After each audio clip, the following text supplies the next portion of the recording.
In 1997, a free music player added one feature almost as a joke. 29 years later, that exact feature is the reason your phone, your browser, and almost every app you use looks the way it does.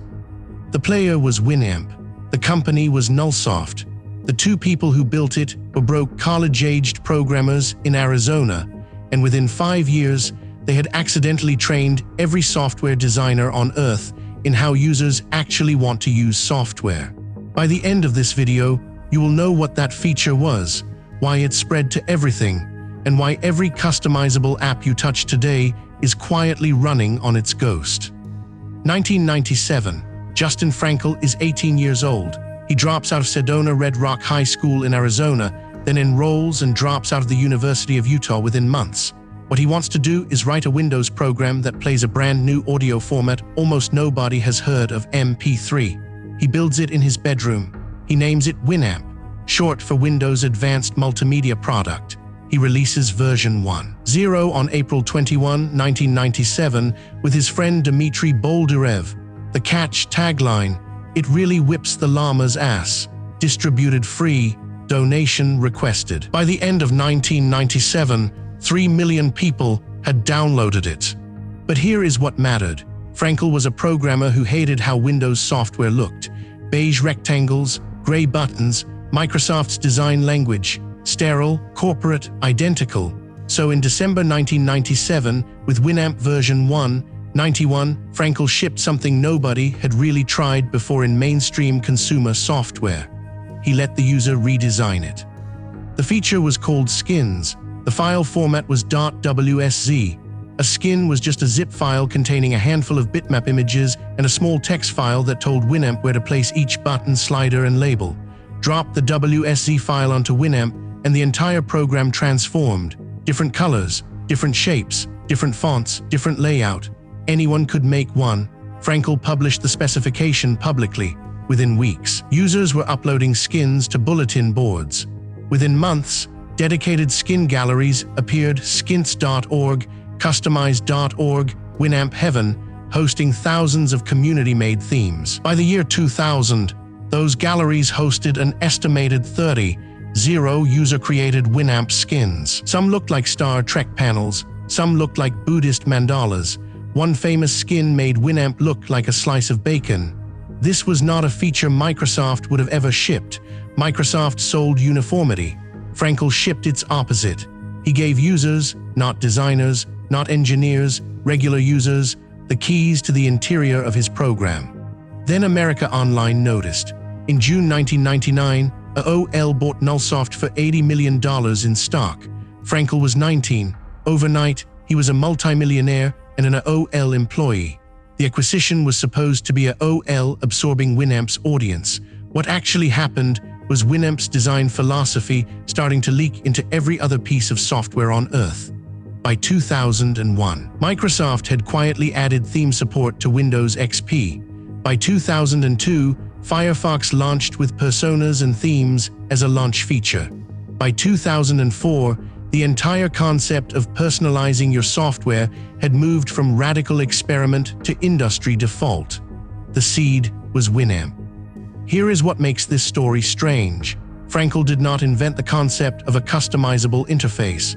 Researchers at Xerox PARC had been talking about it since the 1970s. Linux desktops had themes by the mid-1990s. The idea existed. What Frankel did was different. He proved, in a free product downloaded by tens of millions of mainstream Windows users, that ordinary people would spend hours customizing software if you made it easy and the results were beautiful. That single proof reshaped a decade of software design. Microsoft's Office XP shipped customizable toolbars in 2001, directly inspired by skinnable third-party software like Winamp. Apple's iTunes, launched the same year, shipped with visualizer plugins lifted almost feature for feature from Winamp. Trillian, the first popular multi-network instant messenger, was openly modeled on Winamp's design ethos and shipped with skin support from version 1.0. Then mobile happened. Custom Android launchers, Nova, Apex Smart Launcher, are the direct philosophical descendants of Winamp's skins.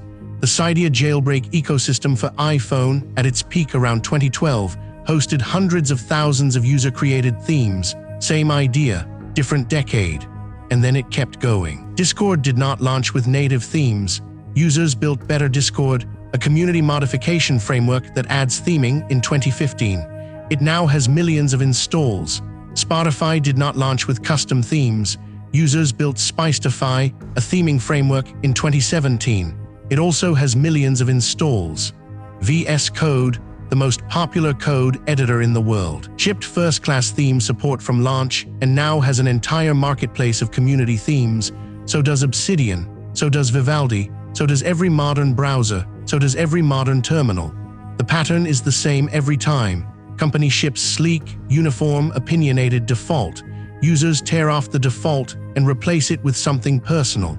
The company eventually capitulates and ships native theme support. Justin Frankel saw that pattern in 1997. Every company that has matched it since is paying him back 29 years later for proving it works. And here is where the story turns strange. Justin Frankel quit AOL in January 2004. He had spent 5 years watching his code get strangled by a company that did not understand it. The thing he had built to be free and weird and user-controlled was now corporate property, pushed through marketing approval, encrusted with AOL advertising. So he left.